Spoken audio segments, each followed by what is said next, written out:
El título del mensaje de hoy es Una vida cristiana digna. Una vida cristiana digna. Y me resultó curioso el título cuando lo puse, porque una vida digna es algo que escucho gritar a muchas personas. Aquí en España a veces hay temas de desahucios, ¿saben? Personas que por no poder pagar sus préstamos hipotecarios, pues les retiran sus bienes, sus propiedades, sus casas, y todo el mundo se revuelve contra eso al grito de necesitamos una vida digna. Y siempre intentamos definir, ¿no?, lo que es una vida digna. Derecho a una educación, derecho a un sistema de salud público, derecho a una vivienda. Pues vemos a todo el mundo gritar eso. Merecemos todos una vida digna. Pero cuando nosotros vemos la vida cristiana y vemos el concepto de una vida cristiana digna, aparece en una ocasión o en un par de ocasiones esa palabra referida a los creyentes. Al creyente que debe tener una vida digna. Pero no en el sentido que el mundo lo dice, no en el sentido de cosas que yo merezco, cosas que me deben dar, sino digna en el sentido de cómo debo conducirme dignamente. ¿Cuál es la forma apropiada de conducirme como creyente? Y hoy vamos a hablar de eso, del caminar digno del cristiano. Y digo caminar porque es una expresión que Pablo utiliza mucho. En sus cartas, para mí Pablo es un poeta. Ustedes ven a Pablo hablando de ilustraciones, metáforas. A veces usa lenguaje como refiriéndose a soldados. A veces se refiere a la armadura de Dios, un lenguaje militar. A veces habla del lenguaje de juicio. ¿Quién condenará? ¿Quién acusará a los hijos de Dios? Esos son lenguajes típicos de cosas de tribunales, un lenguaje legal. A veces usa lenguaje deportivo. Nos llama atletas a correr una carrera, a pelear una batalla. Pero lo que sí Pablo hace muchas veces es referirse a la vida cristiana como un caminar. Y yo en parte lo entiendo, porque la Biblia nos llama a los creyentes peregrinos. Y un peregrino, cuando uno piensa en un peregrino, lo ve solo haciendo una cosa: caminar constantemente y sin parar. Nosotros estamos en España, tenemos el famoso Camino de Santiago, en el cual en verano vienen cantidad de peregrinos de muchos países a hacer ese camino a pie, un largo recorrido que dura días, a veces semanas, y los más aventureros a veces más de un mes, caminando incluso desde otros países, como Francia, para acabar en Santiago de Compostela.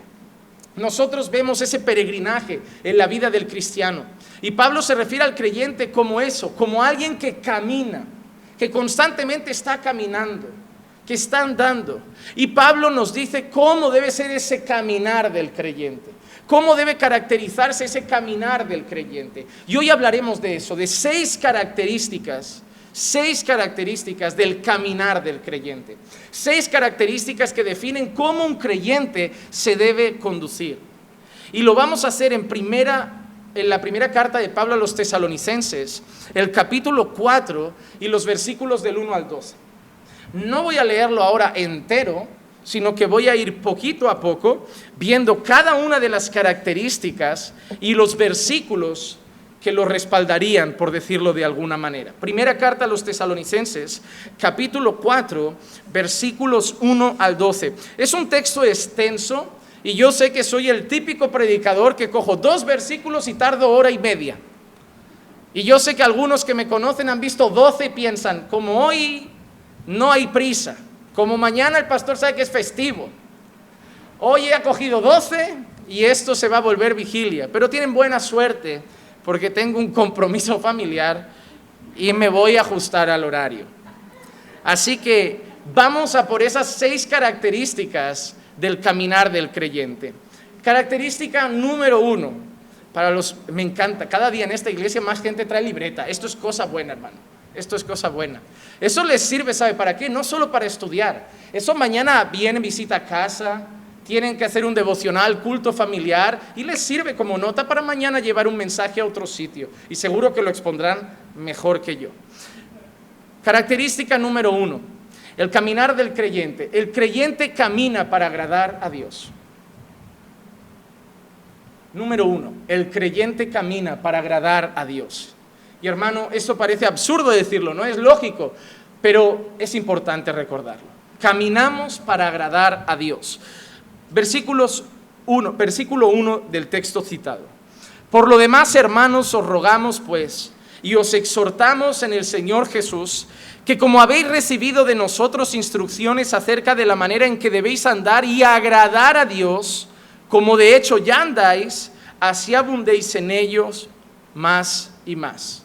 Hay una cosa que me encanta de Pablo, y hermanos, reconozco que yo tengo que aprender de eso. Yo y muchos, o todos. Pablo les está diciendo al principio, hermanos, os rogamos. ¿Recuerdan Romanos 12? Os ruego por las misericordias de Dios. Hermano, ¿tú te imaginas a los apóstoles de hoy rogando, suplicando, con esa actitud de humildad? Hermano, Pablo tenía autoridad dada por Jesucristo.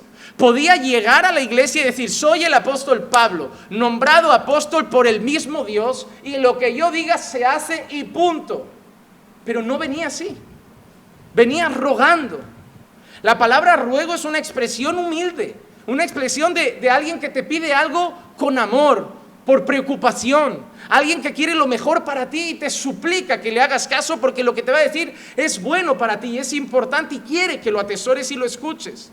Hermano, para mí el apóstol Pablo no solo era un apóstol o un misionero, es el corazón de un pastor humilde, que aunque sabe que el Señor le ha delegado cierta autoridad en la congregación para cuidar y pastorear, sabe que el liderazgo que el Señor le ha entregado es un liderazgo de servicio.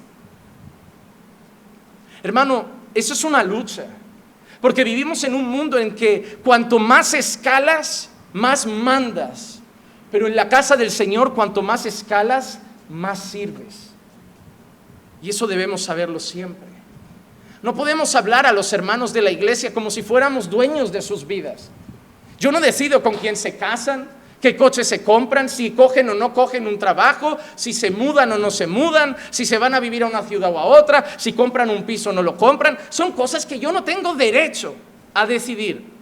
Si alguno quiere algún día pedir consejo, yo puedo, como buen amigo o alguien que ama, cuidar de dar un consejo sabio. Pero yo no tengo derecho sobre sus vidas.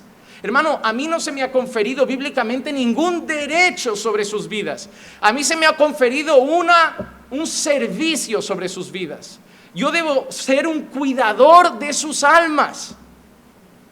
Y eso se está perdiendo hoy en la iglesia. Pablo entra con ese ruego y les dice lo siguiente: os rogamos pues y exhortamos en el Señor Jesús. Y recuerdo, exhortar no significa corregir, que muchas personas vienen de algunas denominaciones que no sé qué se han metido en la cabeza con que exhortar es corregir, pero si tú lo lees en la Biblia, cada vez que aparece verás que no tiene sentido.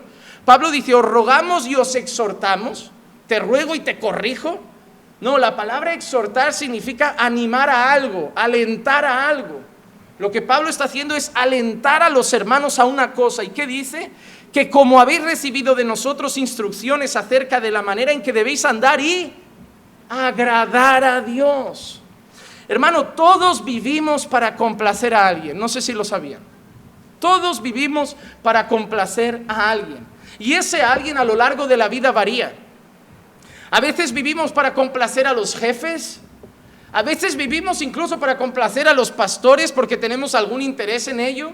A veces recién tenemos la chica que estamos conociendo y nos hemos enamorado y nuestro mundo gira en torno a esa persona. Luego cuando nos casamos parece que el mundo ya no gira tanto en torno a esa persona, ¿no? Ya como que nos hemos acostumbrado. Yo creo que a muchos en el matrimonio le pasa lo que me pasa a mí con Barcelona. Cuando viene familia o alguien de lejos que nunca ha pisado Barcelona y lo llevas al Arco del Triunfo, a la Sagrada Familia, al Tibidabo, es como, wow, y tú vas ahí como, a ver, haz la foto y vámonos ya. Y luego te paras a pensar y dices, no, de verdad, a veces hay gente en Facebook o algo que sube vídeos de Barcelona, y yo, es que es precioso, pero yo paso ya tanto por ahí que me parece que solo me huele mal, ya ni veo los edificios. Ahora paso por la Sagrada Familia y lo único que pienso es, qué lentos van, ¿hasta cuándo? Yo veo eso, pero en el matrimonio ha pasado lo mismo. Tu mujer es la misma mujer de la que te enamoraste, pero parece que te has acostumbrado a eso. Y ya como que, pasa, como con la Sagrada Familia. Dura demasiado. Pero es así. Y debemos luchar contra esas cosas. Porque eso no es bueno, hermano. ¿Saben por qué lo digo? Porque les pasa también con Dios. ¿Cómo era su primer amor cuando llegaron a la iglesia? Hermano, escuchaban más alabanzas que otra cosa. Salían de casa, cascos, alabanza. En el coche, alabanza. Llegan a casa, alabanza. ¿Qué veían en la tele? Prédica, Biblia, libros. Al culto no faltaba ninguno. Vigilia, yo barro, yo frego. Casi les podían alquilar la iglesia. Cada culto era magistral. No, el Dios ha hablado conmigo. Salías tocando a los hermanos como, ¿qué el culto? ¿Qué poder? ¿Qué unción? ¿Qué mensaje? ¿Qué palabra? ¿Qué maravilla? Y ahora ya como que vamos, no hay que ir. Pero el problema no es que el pastor cambie, la iglesia cambie, el mensaje cambie. El problema es tu corazón. Y hermano, yo te digo una cosa. No nos acostumbremos a Dios, porque Dios sigue siendo igual de sorprendente. Dios sigue siendo igual de majestuoso, igual de santo, igual de grandioso, igual de misericordioso, bondadoso, amoroso. Digno de nuestro amor, devoción y admiración. Hermano, Dios no puede ser la Sagrada Familia para que nos acostumbremos a verlo. Dios debe admirarnos todos los días. Debemos quedar admirados por Dios todos los días. Y eso hay que buscarlo. Hay que buscar admirarse más y más de Dios. Y Pablo dice eso, de cómo debéis andar y agradar a Dios. Muchos complacen a la mujer, otros complacen, o cuando tienen hijos, parece que el mundo gira en torno al niño. ¿Te has dado cuenta? Hermano, a mí esto me duele y de verdad yo no sé si el día de mañana Dios me dará un hijo, pero si me pasa, corríjanme. Que mi hijo no sea un tropiezo en mi vida espiritual. Porque hay gente que da gracias a Dios cuando se queda embarazada, pero es llegar el bebé al mundo y parece que la relación con Dios cambia y el Dios se vuelve el bebé. No puedo ir a la iglesia por el nene. Hermano, te digo yo, en Rusia hace más frío y la gente va a la iglesia. Si nieva, tu hijo no se va a morir. Si llueve, tu hijo no se va a morir. Tu hijo no es de cristal. Llévalo a la iglesia, al ruido, el jaleo. Cuanto más ruido haya en sus oídos, mejor. Aprenderá a estar en cualquier sitio. Pero hermanos, parece que hay hijos que en vez de una bendición se vuelven una carga. ¿Cómo hacían las mujeres de Dios antes cuando tenían 6 o 7 hijos? Ellos iban con toda la tropa a la iglesia. Hermano, que tu hijo sea algo que te motive a buscar más a Dios, no algo que te aleje de Dios. Porque un hijo debe ser eso, ¿no? No, tengo que buscar más a Dios para ser un buen referente, para instruirlo en los caminos del Señor, para ser un ejemplo. ¿Cómo tu hijo va a amar la iglesia si no te ve amar la iglesia? ¿Cómo tu hijo va a amar a Dios si no te ve amar a Dios? ¿Cómo tu hijo va a amar la oración si no te ve amar la oración? Cuando llega el niño, hermanos, hay más responsabilidad, hay más motivo para buscar a Dios. Hay más motivo. Yo sé que hay etapas difíciles, cansancio, pero hay que luchar contra eso. Gente que quiere agradar a los jefes, gente que quiere agradar al marido, a la mujer, a los hijos, y muchos se quieren agradar a sí mismos. Pero todos buscamos agradar a alguien. Sin embargo, los creyentes tenemos que tener claro nuestro foco. Vivimos para agradar a Dios. Hermanos, si un día en mi vida Dios no quiera que llegue ese dilema, Iglesia me plantea algo, que hacerlo significa dar ligeramente la espalda a la voluntad de Dios, voy a tener un problema con mi mujer porque Dios va primero. Nada en esta vida debe hacer que le des ni un centímetro la espalda a tu Señor. Y eso se lo debes dejar claro a quien se quiera casar contigo, al quien quiera ser tu amigo, al que quiera estar cerca de ti. A cualquier persona que entra en tu vida, lo primero que tienes que dejarle claro es: Dios es lo primero y no cambiará jamás. No intentes llegar a mi vida, convencerme y luego hacerme el lío para que me vaya detrás de ti. Dios siempre será lo primero. Si ese es tu criterio, serás más selectivo con las personas que entran en tu vida. Pero será maravilloso porque entrarán personas que también tengan ese criterio entonces. Y no hay nada más mejor que formar un entorno en tu vida de personas que tienen a Dios en primer lugar. De la misma manera que como pastor sé que es duro para muchas de ustedes, sobre todo mujeres, casadas con hombres no creyentes, y lo sufrido que es saber que oran solas, que van con deseo al estudio y ellos no, que van el domingo y ellos no. Y sí, algunas tienen el consuelo de al menos me respeta y me deja ir. Pero qué hermoso sería decir vamos, y que fuera Él el que te llevara, y que fuera Él el que quisiera orar, y que fuera Él el que está a tu lado cantando. Sean selectivos, porque al igual que eso es duro, hermano, no hay nada más hermoso que estar el domingo alabando y ver a tu derecha a tu esposa con las manos levantadas y a tu hijo a tu lado con las manos levantadas. Rompe mi corazón cuando una persona adora a Dios sin su familia. Y es hermoso a los ojos míos cuando veo a toda una familia adorando al Señor, porque creo que ese siempre fue el plan de Dios. Pero para eso debemos tener clara una prioridad: vivo para agradar a Dios. Ya puede ser un príncipe azul, tener dinero, una mansión, un Ferrari, ponerme sirvientas, lo que quiera. Si no ama a Dios, no entra en mi vida. Yo vivo para agradar a Dios. El caminar del creyente se debe a eso. En la iglesia pasa lo mismo. Los predicadores hoy viven para agradar a la gente. Tuercen el mensaje para complacer a los oyentes. Cambian el mensaje para que la gente no se vea afectada y no se vaya. Pero hermano, Pablo no solo le dice a los hermanos de Tesalónica que agraden a Dios, que caminen agradando a Dios, que busquen agradar a Dios, sino que Pablo mismo es un ejemplo de ello. A Pablo, cuando lo confrontaban por su mensaje, siempre decía algo: ¿acaso busco el favor de los hombres? Gálatas 1:10 dice: porque busco ahora el favor de los hombres o el de Dios, o me esfuerzo por agradar a los hombres. Si yo todavía estuviera tratando de agradar a los hombres, no sería siervo de Cristo. Qué palabras duras de Pablo, ¿verdad? Pablo deja una cosa clara: todo aquel ministro del Señor que viva para agradar a los hombres no es un siervo de Cristo. Ay, pastor, no los corrija que se van. Ay, pastor, cambia el mensaje que se van. Ay, pastor, no sea tan duro que se van. Si yo vivo para ellos, no soy siervo de Cristo. Yo vivo para agradar a Dios. Y hermano, esto puede sonar feo, pero espero que lo entiendan un día. No vivo para agradar a mi congregación. La serviré, la amaré, la pastorearé y la cuidaré. Pero todo poniendo a Dios en primer lugar. La iglesia que nunca pretende hacerme un pulso en plan, o el pastor cambia o nos vamos todos, iré a plantar otra en otro lugar.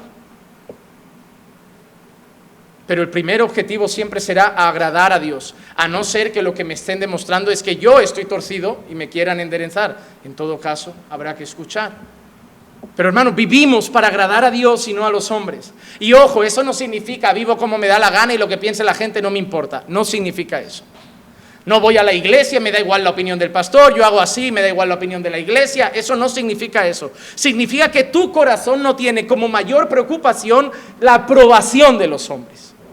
Pero claro que debemos complacer a nuestros hermanos. Hay gente que eso lo toma para vivir con una actitud soberbia y egoísta de yo vivo como me da la gana y la opinión de los demás no me importa. Esa actitud tampoco es cristiana, todo hay que decirlo. El creyente vive en primer lugar para agradar a Dios. Romanos 14:8. Porque si vivimos, para el Señor vivimos. Y si morimos, para el Señor morimos. Por tanto, ya sea que vivamos o muramos, del Señor somos. Hermano, ¿para quién vives? Hermano, ¿para quién estás caminando hacia la muerte? Ya sea que vivas o mueras, que sea para el Señor, hermano. Primera carta a los Corintios, capítulo 10, versículo 31. Entonces, ya sea que comáis o que bebáis o que hagáis cualquier otra cosa, hacedlo todo para la gloria de Dios. ¿Qué mueve el caminar de un creyente? La gloria de Dios. Cada vez que te sientes con tu mujer a tomar una decisión, pensad cómo afectará eso a Dios. ¿Qué pensará de eso? Dios. ¿Cómo verá esto? Dios. Dios debe ser lo primero, agradar a Dios, complacer a Dios. Muchas veces significará no complacer a las personas y a veces no complacerte a ti mismo. Pero Dios debe ser primero. Dios debe ser primero, nunca nosotros. Incluso después de Dios, hasta los hermanos. Buscad agradarles, servirles, amarles, pero nunca nosotros. Mira Romanos 15:1. Así que nosotros los que somos fuertes debemos sobrellevar las flaquezas de los débiles y no agradarnos a nosotros mismos. El creyente nunca se pone en el centro de la historia. Hoy vivimos en un mundo que a todos siempre te dicen, tienes que pensar en ti.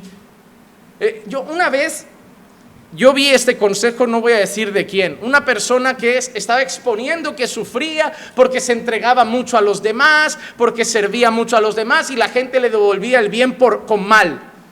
A lo que una persona le dijo, es que tienes que pensar más en ti mismo. Ese es un discurso del mundo. El mundo te dice, sirve si te sirven, ama si te aman, y si no lo hacen, déjalos, piensa en ti. Tú no tienes derecho a sufrir por la gente. Tú no tienes derecho a sufrir por los demás. Y eso es todo lo contrario al mensaje de Dios. Porque el mensaje de Dios es: te maldicen, bendice.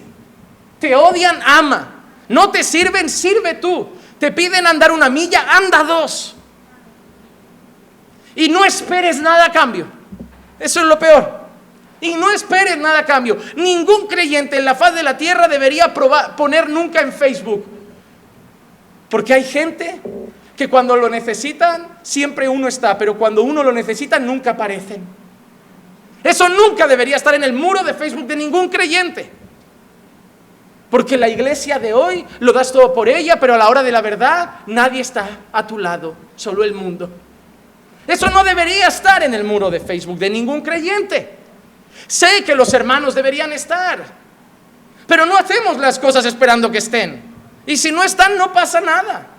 Hermano, todo lo que hagas esperando recompensa del ser humano te va a llevar una decepción tremenda. Voy a tener un detalle con mi esposo esperando que mi esposo reaccione. ¡Wow! ¡Qué ilusión! ¡Qué detallazo! Ahí tu esposo reacciona así como, ¡qué bonito!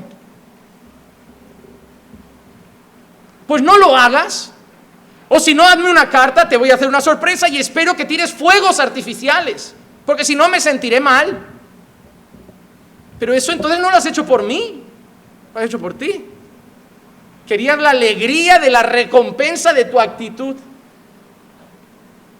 Es como cuando la gente me hace a mí una fiesta de sorpresa de cumpleaños. Es lo peor que me pueden hacer. Porque la gente, cada vez que me ha hecho a lo largo de la historia fiesta sorpresa, Iglesia me tiene que preparar de antemano. Emociónate. Pon cara alegre. Llevan 30 días ahí juntando para el regalo, esforzándose. Al menos finge. Y yo llego, ¿hasta cuándo, Cristian? ¿Ya? Pero no lo puedo evitar, es que no me nace, no soy dado a las fiestas, no soy dado a esas cosas, pero lo tengo que intentar por ellos, porque sé que han puesto el corazón en agradar, pero la verdad es que es como cuando uno da un regalo y regala lo que a uno le gusta a la otra persona, si es para el otro. Hermano, debemos vivir entregándonos sin esperar nada, porque no hay nada más egoísta que amar esperando ser amado, porque entonces no lo puedes llamar amor, porque el amor no busca lo suyo. Hermano, el creyente no vive para agradar a los hombres, no vive para agradarse a sí mismo, el creyente vive para agradar a Dios, para agradar a Dios.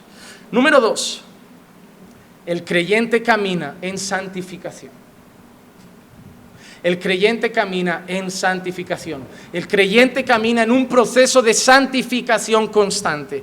Y ahora vamos a tocar un tema delicado. Versículos 2 y 3. Pues sabéis qué preceptos os dimos por autoridad del Señor Jesús. Mira qué maravilloso. Pablo ha empezado diciendo, os rogamos, pero ahora dice, lo que hemos dicho, os lo hemos dicho en la autoridad del Señor Jesús. Vengo humildemente, pero siguen siendo palabras de Dios. Y mira qué dice, porque esta es la voluntad de Dios, vuestra santificación. Es decir, que os abstengáis de inmoralidad sexual.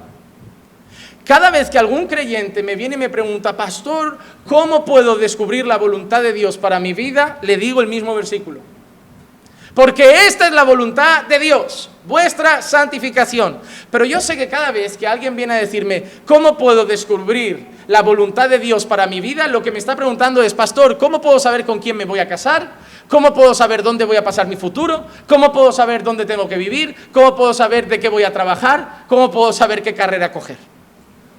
A lo que respondo siempre, no lo sé.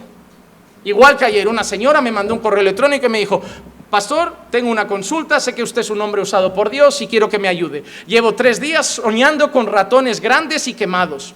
¿Qué significa? Hermano, yo no sabía dónde meterme. Porque además yo soy dado a la broma. Claro, pero uno tiene esta apariencia seria, digo, no hay que contestar serio, pero me están entrando unas ganas.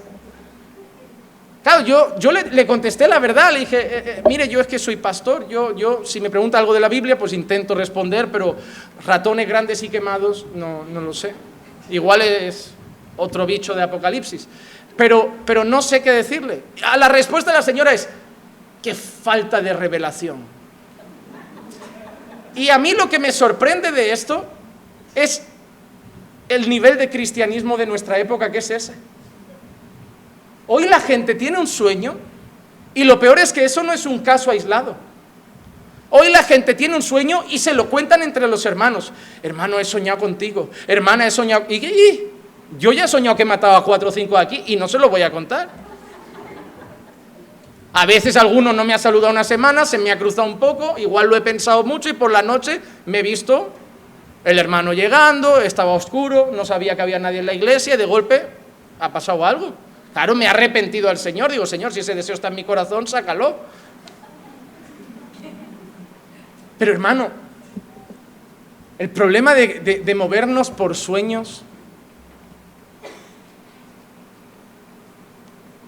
no nos movamos por sueños, movámonos por la palabra.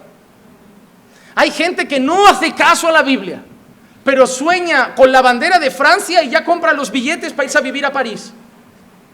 Luego llega a París, no encuentra trabajo, lo deportan. Señor, ¿para qué me traje? Yo no te traje, yo no te llevé ahí. Viste una película y soñaste con una bandera. ¿Desde cuándo yo te dije vete a París? Pues ahí anda la gente, ¿eh? Así anda la gente. Y lo peor es que hay gente que dice tener don de interpretación de sueños, que eso ni siquiera está en la Escritura. Son el José del siglo XXI. Hermano, pongan los ojos en la palabra. Déjense de Dios me ha dicho, Dios me ha mostrado, hermana, he tenido un sueño. Porque, ¿cómo sabemos que es verdad? ¿Cómo sabemos que viene de Dios? Nunca lo sabremos. ¿A cuál nos creemos? Porque si me creo a uno, me tengo que creer a todos. Pues ¿saben qué decidí hacer en mi vida? Creer en la palabra. Porque no falla, no miente, es inerrante, es suficiente. Y hasta donde yo sé, Dios me ha dado vía libre para hablar con Él. Y si necesito saber qué quiere Dios de mi vida, comunicarme con Dios, lo hago yo. No necesito un mediador que tenga un sueño y me venga a contar lo que Dios tiene para mí. Pero la palabra sí dice lo que Dios tiene para nosotros. La palabra sí dice cuál es la voluntad de Dios para nosotros. No nos dice con quién nos vamos a casar. No nos dice dónde vamos a pasar nuestro futuro. Pero nos dice que en todas las cosas Dios quiere nuestra santificación. Y eso es algo que ahí no hay duda. Dios quiere nuestra santificación. Y eso lo dice la Escritura en más de una ocasión. Segunda carta a los Corintios 7:1. Por tanto, amados, teniendo estas promesas, limpiémonos de toda inmundicia de la carne y del espíritu, perfeccionando la santidad en el temor de Dios. Perfeccionándola. A los tesalonicenses Pablo le dice, Dios quiere vuestra santificación. A los corintios Pablo les dice que perfeccionen su santidad. La carta a los hebreos dice, buscad la paz con todos y la santidad, sin la cual nadie verá al Señor. Hebreos 12:14. Y podíamos seguir con el Antiguo Testamento, que está lleno de esa palabra. Así que si en Génesis habla de santo, en Éxodo habla de santo, en Levítico habla de santo, en Romanos habla de santo, en Hebreos habla de santo, en los Corintios habla de santo, en los tesalonicenses les habla de santo, ¿qué quiere Dios para nosotros? Santidad, santidad. Y santidad no es legalismo. Legalismo es vivo de tal manera para ganarme el favor de Dios. Santidad es vivo en obediencia porque ya tengo el favor de Dios. Yo no tengo que ganarme el favor de Dios, ya me lo ha dado por gracia. Tengo todas sus promesas en Cristo sobre mi vida. Pero vivo en obediencia en gratitud a eso, no para ganarme su favor. Pero cuando Pablo además dice a los tesalonicenses que la voluntad de Dios es su santificación, justo después lo relaciona con una cosa muy preocupante: que os abstengáis de inmoralidad sexual.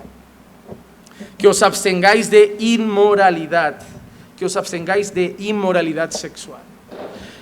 Hermano, una iglesia norteamericana se juntó con otras iglesias y quisieron hacer una estadística dentro de la iglesia. Preguntaron a asistentes de las iglesias regulares sobre su relación con la pornografía. Les voy a dar datos. El 68% reconoce que ve pornografía al menos una vez cada 2 o 3 meses. El 36% reconoce que ve pornografía semanalmente. El 30% acepta tener adicción o problemas con la pornografía. 3 de cada 10 asistentes a una iglesia. El 21%, y este me dolió, porque es 2 de cada 10, el 21% de líderes religiosos admiten luchar con el problema de la pornografía. Significa que 2 de cada 10 pastores cada domingo suben a predicar luchando con la pornografía.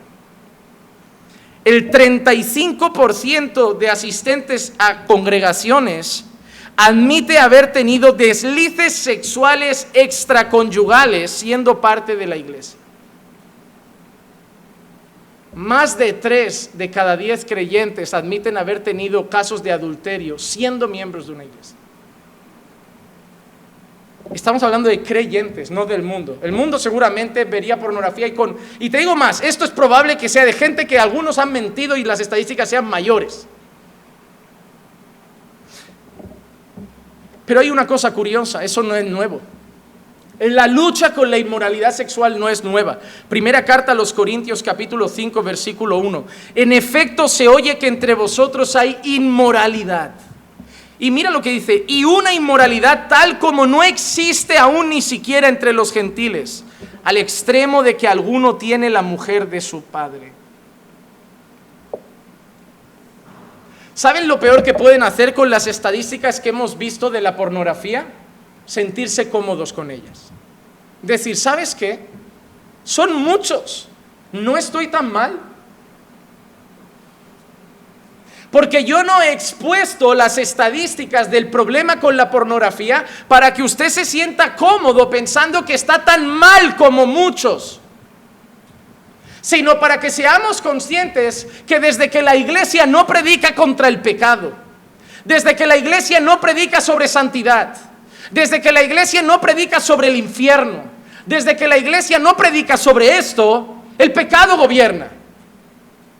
Estas estadísticas son fruto de que la iglesia hoy está llena de Dios es amor, amor, amor y nada más.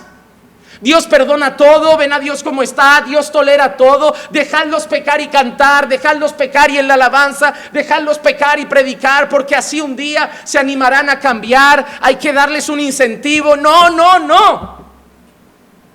Quien vive en pecado ni siquiera se le puede llamar hermano. Nunca menos hacerlo miembro de una iglesia. Y si uno que es miembro empieza a caer en pecado, se le corrige. Si no reacciona, se va otra vez. Si no cambia, se va a la iglesia. Y si no cambia, se excomulga. Es lo que hizo Pablo. Cuando Pablo ve este caso, llama la atención a los corintios porque dice, me he enterado que entre vosotros hay uno que ha tomado a la mujer de su padre. Un caso de inmoralidad como no he visto ni en los gentiles. Y Pablo corrige a los corintios. ¿Por qué? Porque los corintios habían mirado a otro lado. Lo habían dejado pasar. Como en plan, el hermanito ya se arrepentirá. Pero Pablo dice que eso estuvo mal. Dice, yo ya tengo sentencia, entregadlo a Satanás. Eso es lo que Pablo dice. Eso lo dice Juan Manuel. ¿Y saben qué pasa? Este pastor es duro, es malo, es insensible, no tiene tacto, no tiene empatía. Es un tirano, Juan Manuel. Pero lo dijo Pablo. Pablo no hizo ni un proceso de arrepentimiento, que vaya uno, que vayan dos. Pablo dijo, esto hay que cortarlo, esto es intolerable en la iglesia. A mí hay personas que me dicen, todos los pecados son iguales ante Dios. Sí, pero no son iguales ante los hombres. ¿Por qué Pablo en ese caso de pecado lo excomulgó directamente y otros pecados hay un proceso? Porque el efecto que algunos pecados tienen entre los hombres hay que cortarlo de raíz. Tú puedes haber conocido a un novio mundano y saber que eso es yugo desigual y es pecado. La iglesia va a hacer un proceso, va a insistir para llevarte al arrepentimiento. Pero si aquí hay un caso de adulterio entre dos hermanos, probablemente unos tendrán que ser echados, porque eso va a afectar a esas parejas para toda la vida. Hay cosas que hay que tratar de otra manera, no por cómo afectan ante Dios, sino por cómo afectan entre los hombres. Si yo caigo en pecado de una manera estrepitosa, ante Dios es como el pecado de cualquiera quizá, pero yo tendré que dejar el ministerio, porque ante los hombres es demasiado escandaloso, y porque de aquí se exige que sea irreprensible. Hermanos, Dios exige santidad. Y que mucha gente vea pornografía no significa que tú tengas que ver pornografía. Que haya mucha iglesia de la prosperidad no significa que debamos volvernos una iglesia de la prosperidad. Que la iglesia, incluso la iglesia moderna, esté caminando hacia el pecado no significa que vayamos tras de ellos. Si toda la iglesia una se desviara, nosotros deberíamos seguir a Jesús igual. Porque como hemos dicho en el primer punto, no caminamos para agradar a los hombres. Caminamos para agradar a Dios. El creyente camina para agradar a Dios y en segundo lugar, camina en santidad. Antes de pasar al punto 3, déjame preguntarte, ¿cómo está tu vida de santidad? Hermano, la santificación, a diferencia de la justificación, que es un momento, la santificación es un proceso. Y necesitas involucrarte en el proceso. No te puedes quedar en una hamaca tumbado, esperando que todas tus tentaciones y luchas carnales desaparezcan solas. Pastor, tengo luchas con quizá pornografía. Perfecto. Tira el ordenador a la basura. Y cógete un móvil que solo sirva para llamar. Pero pastor, se acabaron las redes sociales y el acceso a internet. Porque no creo que veas pornografía en el locutorio. No creo que veas pornografía en la casa de otro vecino. Lo verás o en tu móvil o en tu ordenador particular. Quítalos. Ya, pero me quedo sin internet, me quedo sin esto. Entonces, no quieres luchar. Ya bien dice la palabra que nosotros no hemos dado sangre contra nuestro pecado. Al final siempre hay un pretexto pero hay medidas.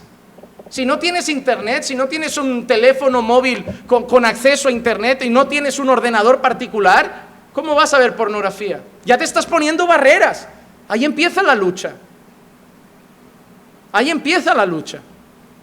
Es que pastor, mira, tengo un problema con el chisme. Deja de quedar con esas personas. No vayas siempre pensando, hoy me controlo y me controlo. Deja de quedar, corta de raíz. Corta. Hermano, hay que poner barreras. No nos podemos quedar en una hamaca pensando que las ganas se nos van a ir solas del corazón. No, la santidad, Dios ha dado medios de gracia para crecer en santidad. Comunión con la iglesia. ¿No te das cuenta que tu carácter cada vez es más feo cuando más tiempo pasas lejos de la iglesia? Mire, les voy a decir algo y lo digo con cariño. Soy su pastor, lo digo con cariño. Yo esto ya se lo dije a Eclesia. La cuarentena se ha notado en algunos. Solo hay que mirarles la cara. Vienen tocados en cuanto al carácter. Me apostaría a decir que las vidas de oración en cuarentena han sido pobres de esas personas. Y si los preguntara y me contestaran con sinceridad, me lo reconocerían. El carácter empieza a cambiar. Hábitos empiezan a cambiar. Nuestras contestaciones a nuestro cónyuge empiezan a cambiar. ¿Por qué? Porque nos relajamos. Dios le ha dado medios de gracia, comunión con la iglesia, oración, ayuno, palabra, alabanza, todo. Llena tus días de eso y verás cómo creces en santidad. No puedes pretender trabajar todo el día, llegar a casa, ponerte Netflix y crecer en santidad. No puede ser así. Entonces no me digas que tienes problemas, los quieres tener, porque tampoco te veo queriendo solucionarlo. Es como alguien que tiene cáncer y le digo, ¿pero has ido al hospital? No, vengo a casa, veo series, hago esto. Pero hay que ir al hospital para empezar a tratarlo. No quieren curarse. Y hay gente que vive diciendo que tiene luchas, pero no pone remedio. Eso no son luchas, son deseos entonces. Porque si de verdad no quisieras, pondrías barreras. Yo conozco gente que por tener una tentación en el trabajo con un compañero, ha cambiado de trabajo y se ha ido al paro. ¿Ah, sí? Han preferido paro y buscar otro trabajo y vivir con poco durante un tiempo a seguir siendo tentado porque notaban que su corazón tenía ciertas inclinaciones. Pero quien quiere agradar a Dios a veces toma medidas radicales. Porque el dinero puede ser menos, pero valoro más mi relación con el Señor. Y si sigo ahí voy a cobrar a fin de mes, pero me puedo cargar mi relación con Dios y hasta mi matrimonio. ¿Qué es más importante? Hermano, en esta vida hay que tomar decisiones. El hombre vive para agradarse a sí mismo, entonces no pone barreras, porque vive para complacer esos deseos. Nosotros no podemos complacer esos deseos. Debemos poner muchas veces barreras. El creyente camina en santidad. Punto número 3. El caminar del creyente es diferente al caminar del no creyente. Mira qué curioso. Hoy no estoy diciendo nada muy interesante. Versículos 4 y 5. Que cada uno de vosotros sepa cómo poseer su propio vaso en santificación y honor, no en pasión de concupiscencia como los gentiles que no conocen a Dios. No en pasión de concupiscencia como los gentiles que no conocen a Dios. Tiene que haber una separación entre cómo se conduce el mundo a cómo me conduzco yo. El mundo se entretiene con pornografía, yo no. El mundo se deleita con vídeos en Facebook o en TikTok de chicas semidesnudas, yo no. El mundo se deleita con vídeos de humor de TikTok mexicanos o de latinos o españoles o americanos de gente emborrachándose, haciendo bromas pesadas, yo no.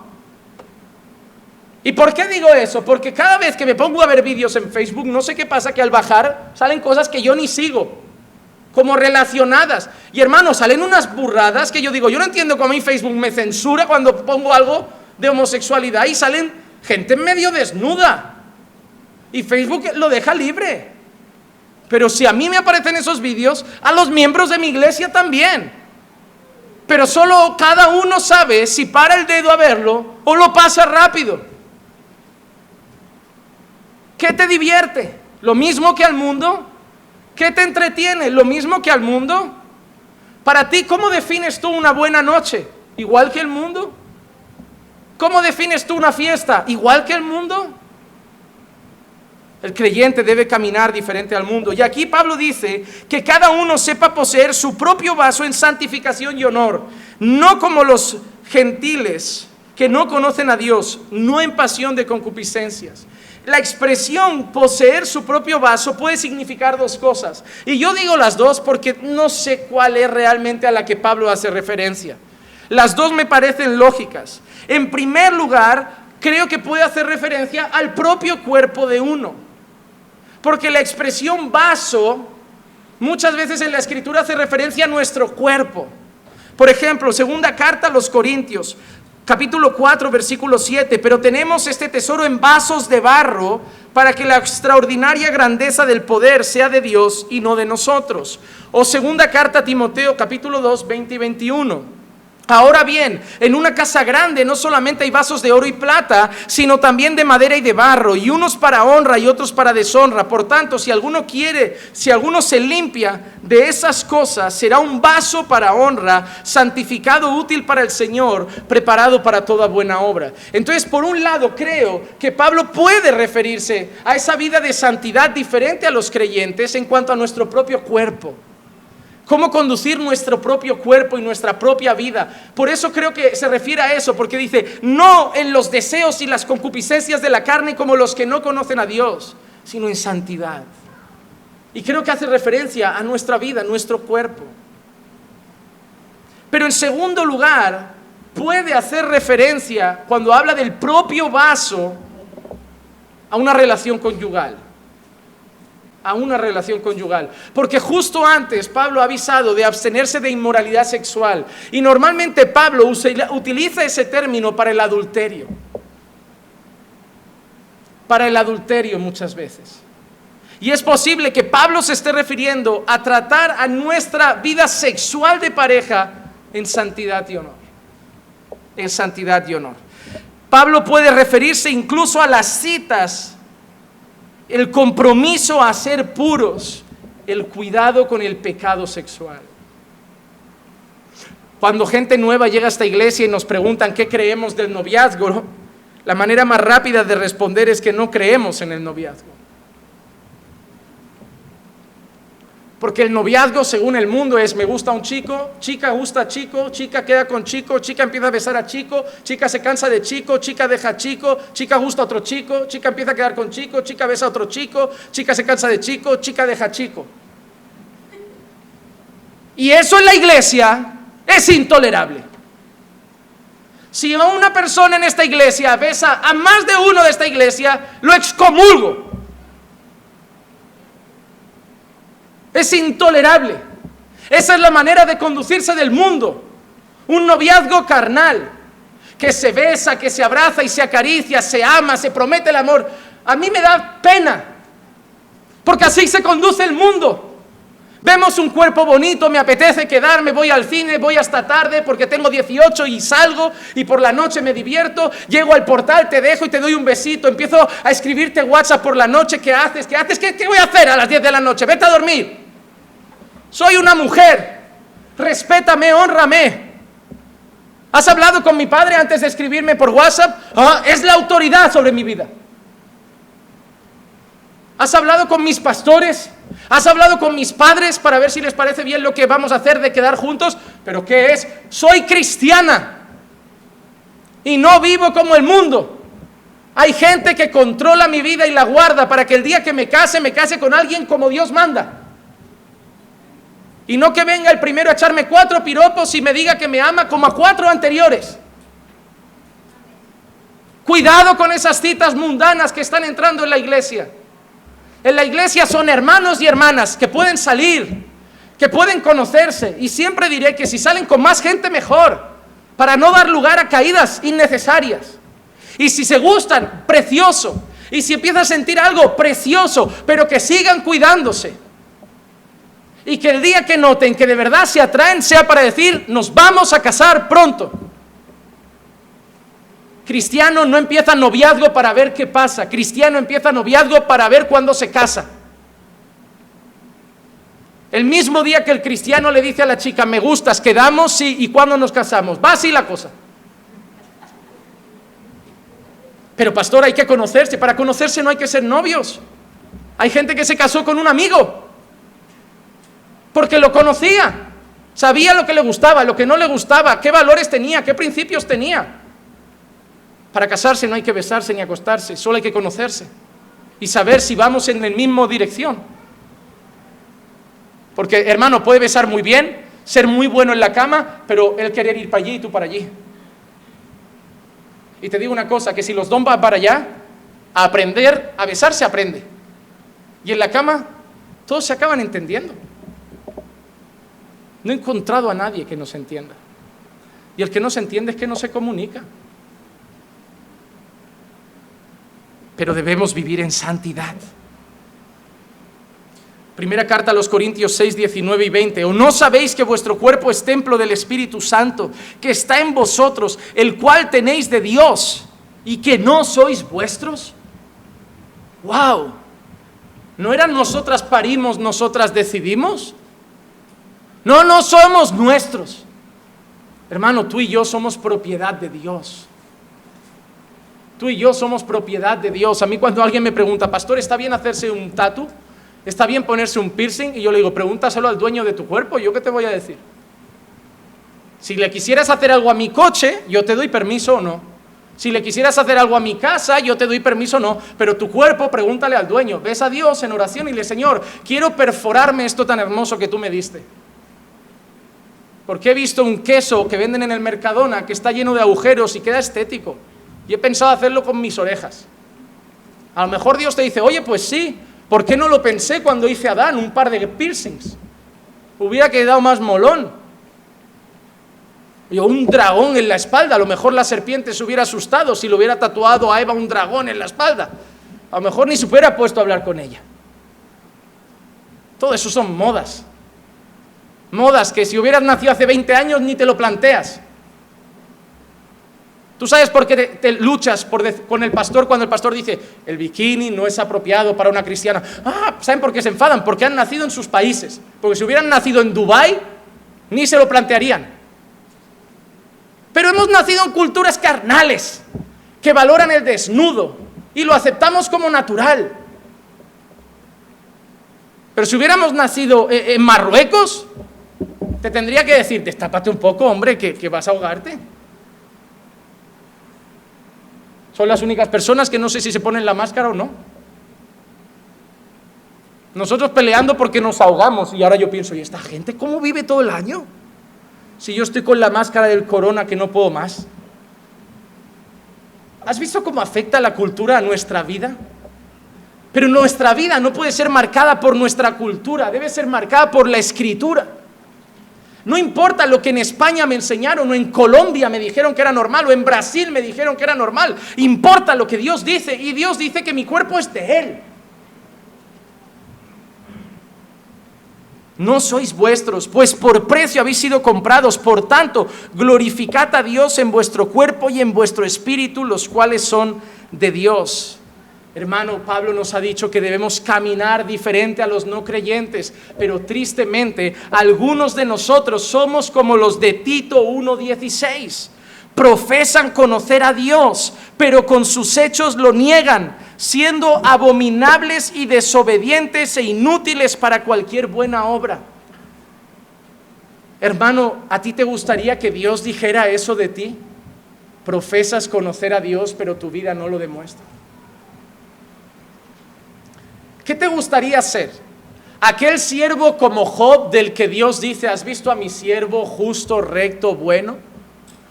¿O el siervo de Tito 1:16? Profesa conocerme, pero con sus hechos me niega. Ahora mismo, hermano, en este momento de tu historia, ¿cuál serías de los dos? ¿Qué diría Dios de ti? No importa la fe que decimos tener con nuestros labios, importa la fe que mostramos con nuestra vida. Número 4, el creyente camina sin rechazar a Dios.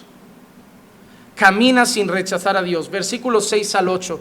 Y que nadie peque y defraude a su hermano en este asunto, porque el Señor es vengador en todas estas cosas, como también antes os lo dijimos y advertimos solemnemente, porque Dios no nos ha llamado a impureza, sino a...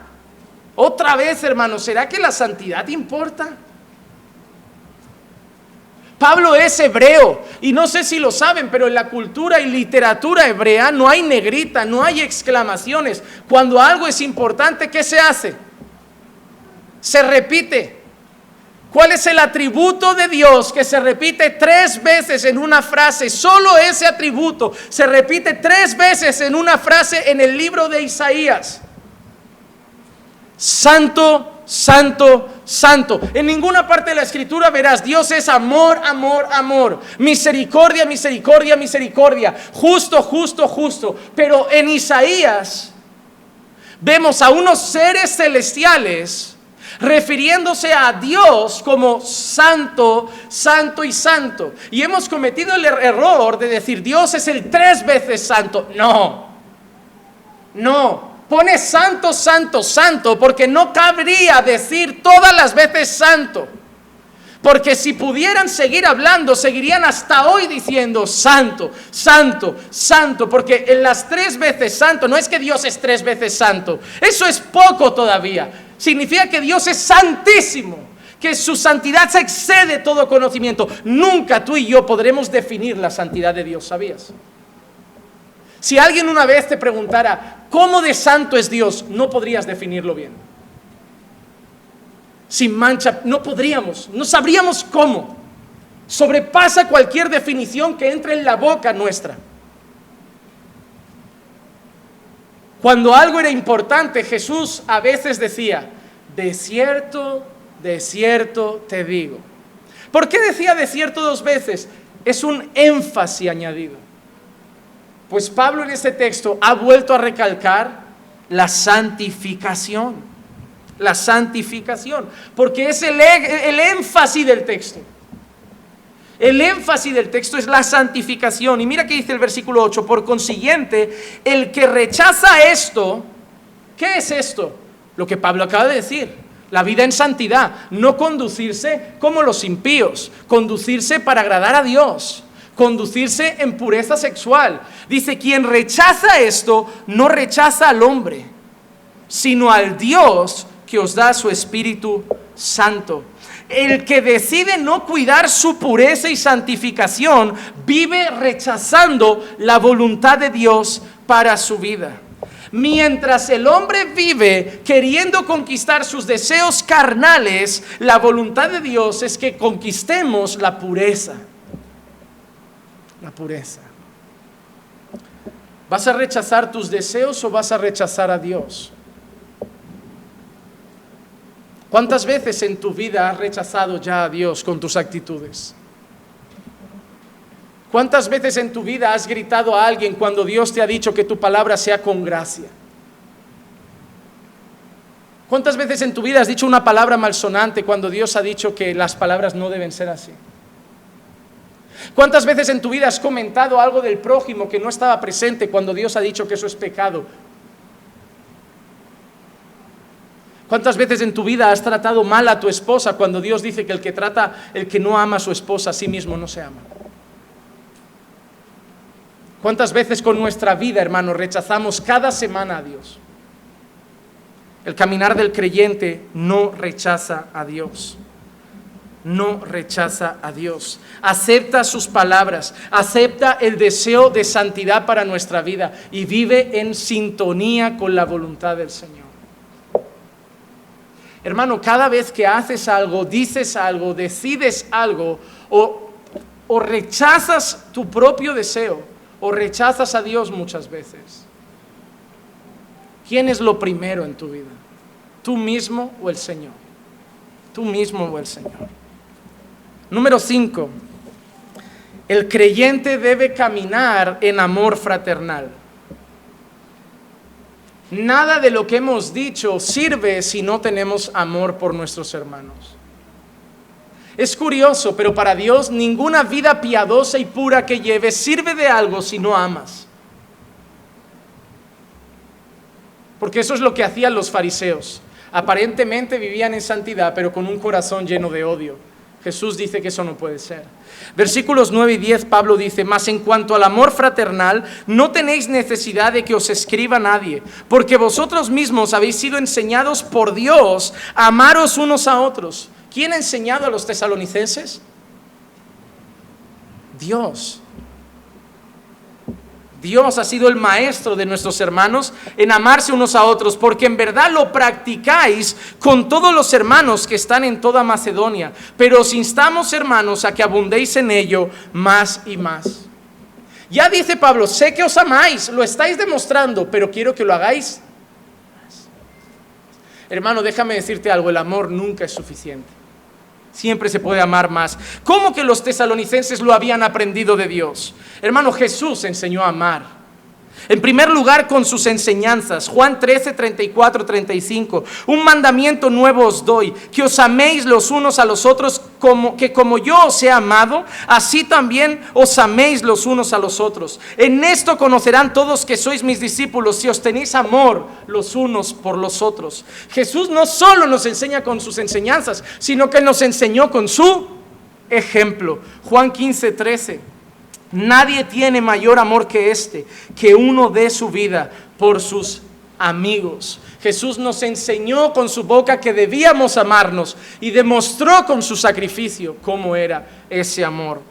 Pero así como Pablo dice, no solo debemos amarnos, sino que debemos abundar en ello más y más. Primera carta a los Tesalonicenses, capítulo 3, versículo 12, dice así: y que el Señor os haga crecer y abundar en amor unos para con otros y para con todos, como también nosotros lo hacemos para con vosotros. Filipenses 1:9, y esto pido en oración, que vuestro amor abunde aún más y más en conocimiento verdadero y en todo discernimiento. Y punto número 6, el creyente debe caminar en honestidad. El creyente debe caminar en honestidad, versículos 11 y 12. y a que tengáis por vuestra ambición el llevar una vida tranquila. ¿Cuál debe ser la ambición del creyente? Llevar una vida. ¿Y por qué vivís tan estresados?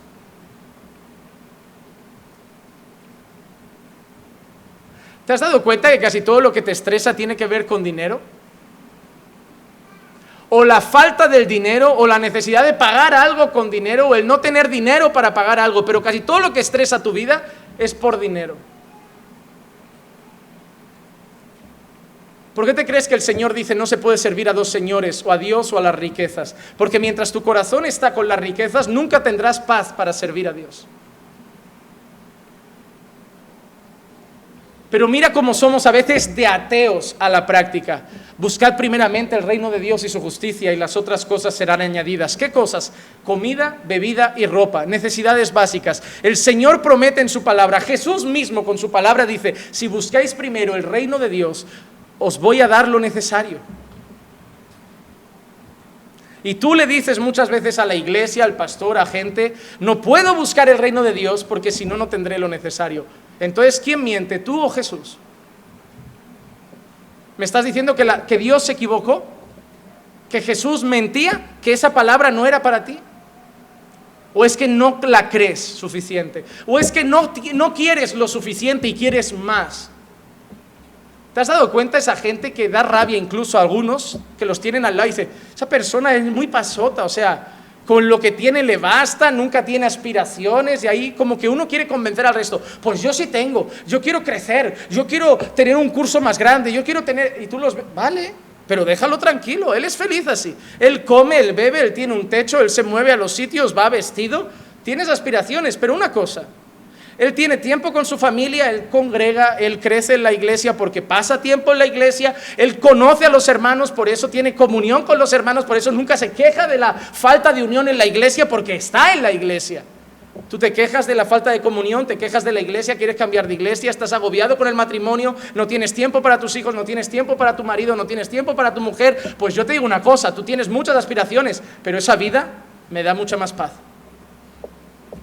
Por eso alguien, creo que inspirado por el Espíritu Santo, dijo, teniendo que comer y que vestir, dad gracias. Estad contentos. Que yo no digo, hermano, que no esté bien querer crecer, pero que querer crecer no te robe nunca la paz, porque si no ese crecimiento se ha vuelto un ídolo. Está bien, voy a hacer lo posible. Siempre, hermano, yo siempre lo diré, primero tenemos prioridades. Si lo que yo quiero me lleva a desplazar mis prioridades como cristiano, eso no es para mí. A mí cuando alguien me viene y me dice, pastor, ya no voy a poder congregar, durante 3 meses no ir a la iglesia por esto, y digo, vale, yo no sé qué esperan que diga. Primero la decisión la han tomado, no piden consejo, solo informan. Y si esperan que yo les diga, muy bien, es lo más normal del mundo, no lo voy a decir jamás. Diré, bueno, es tu vida. Dentro de 3 meses veremos qué avivado estás o avivada estás, pero es lo que hay. Si esperáis desplazar la comunión con el pueblo de Dios y esas cosas, y que no afecta a vuestra vida espiritual, os engañáis a vosotros mismos. Si hay gente que se va un mes de vacaciones, y cuando vuelve ya está tocado. Yo siempre le digo a la gente, cuando vas de vacaciones, a donde sea, a Hawái, a Cancún, a las Maldivas, lo primero que buscas después de comprar el billete es una iglesia donde vayas a estar. Pastor, pero es que la iglesia que hay es de esta denominación, vas. Pero es que es de las de, no sé, creen en apóstol, vas, da igual. Pero en casa no te quedes, hermano. Es un mes, sacrifícate. Mientras habla el apóstol, tú perdónalos porque no saben lo que hacen. Pero quédate ahí. También orarán, cantarán, harán algo. Pero quédate ahí. No me pongas la excusa de, es que no habían iglesias sanas en la ciudad donde estaba. Lo que no está sano es tu corazón, bicho. No. ¿Qué? Yo tengo un mes de vacaciones, voy a buscar algo sano. Yo voy a buscar lo que esté abierto. No digo que, iba a decir, hasta una mezquita, pero no, ahí sí que oro en casa. Pero hermano, es así. Porque yo no sé tú, pero a mí estar lejos de la comunión con el cuerpo de Cristo, mi carácter va aflorando. Yo no sé qué pasa, que si estoy lejos de la iglesia me afecta a mi vida de oración particular, me afecta a mi vida de lectura particular. Mi lejanía del cuerpo me afecta a mi vida personal. A lo mejor tú me dices, pues a mí no, yo sé estar sin ir a la iglesia y súper bien con Dios. Pues hermano, gloria a Dios por eso, pero yo no. Y por experiencia te digo que pastoreo a un montón de gente que tampoco. Debemos caminar con honestidad. Versículos 11 al 12, como he dicho, que tengáis por ambición una vida tranquila y os ocupéis en vuestros propios asuntos. Hermanos, ocupéis en vuestros propios asuntos. No importa la vida de los demás. Esto no habría que decirlo, pero lo recordamos. Y trabajéis con vuestras manos, tal como os hemos mandado. Mira lo que dice el versículo 12, a fin de que os conduzcáis honradamente para con los de afuera y no tengáis necesidad de nada. Debemos conducirnos con los de afuera de forma honrada. ¿Saben qué noticia me llegó triste esta semana? En este tiempo de cuarentena se han cerrado en la zona, en todo lo que es Barcelona, Hospitalet, Cornellá, se han cerrado 18 iglesias evangélicas por incumplimiento de leyes. Hermano, eso no ha sido el enemigo. Eso ha sido la desobediencia a una normativa.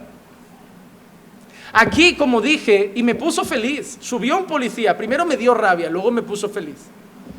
Porque me dio rabia que no visitara otros sitios. Pero estuve comiendo hace poquito con un chico que es policía y me dijo que les habían dado la obligación de revisar todos los centros de culto evangélicos, judíos, musulmanes, porque son centros donde se acumula gente y tenían que ver que se cumplieran las normas. Dije, bueno, ahí me calmo. Pero me sentí feliz cuando el policía bajó y le pregunté a gente, ¿qué tal? Temblaba por dentro ello, que no nos cierren el chiringuito, porque como nos cierren esto, busca ahora en cuarentena un local, ¿sabes? Me veo congregando en el parque otra vez. Ya estuvimos así 3 meses, pero no quiero. Me dijo, perfecto, muy bien. Y dije, ay. Pero ese hombre llegaría a la comisaría y le preguntarían, oye, esa iglesia, y alguno como con ganas de cerrarla, cumplen las normas. No podemos hacer nada. La música no pasa los decibelios permitidos, la distancia de seguridad, llevan sus mascarillas, hay gel en la entrada, está bien. Hermano, debemos conducirnos honradamente con los de afuera. Primera de Pedro 2:12, mantened entre los gentiles una conducta irreprochable, a fin de que en aquello que os calumnian, no como malhechores ellos, por razón de vuestras buenas obras, al considerarlas, glorifiquen a Dios en el día de la visitación. ¿Cómo debemos conducirnos entre los no creyentes? De forma irreprochable. Hebreos 12:1, porque tenemos en derredor nuestro gran nube de testigos. La gente nos mira. ¿Y cómo debemos correr?